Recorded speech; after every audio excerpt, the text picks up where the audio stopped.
It's been a little over a week since the officer-involved shooting that took place on September 12th at 1601 Nielsen Street.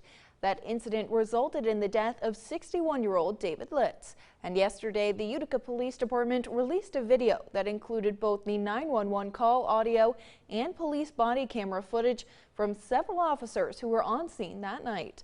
Eyewitness News reporter Lauren Brill spoke with UPD for more details on the events that took place. Please be aware that viewer discretion is advised.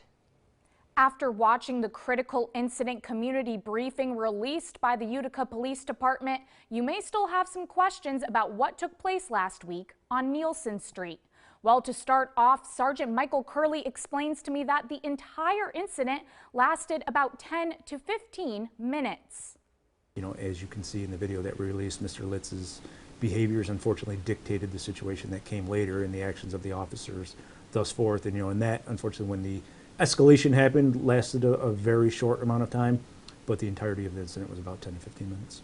While the exact distance of David Litz and proximity to the officers cannot be released yet due to the Attorney General's ongoing investigation, the video shows that officers are taking cover behind their vehicle, and Mr. Litz is shot in front of the car. And Curley says it would be remiss to say there is an exact distance that an officer feels their life is in danger, and that this would dictate whether they should or should not use deadly physical force. There are certain case laws. There's Graham versus Connor.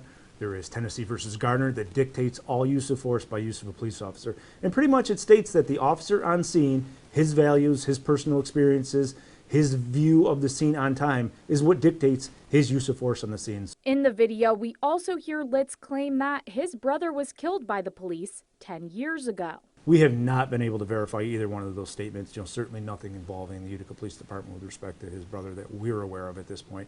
Unfortunately, those in the throes of mental health crisis say and do a lot of things that may not make sense, and only Mr. Litz knew, unfortunately, what he was thinking at the time.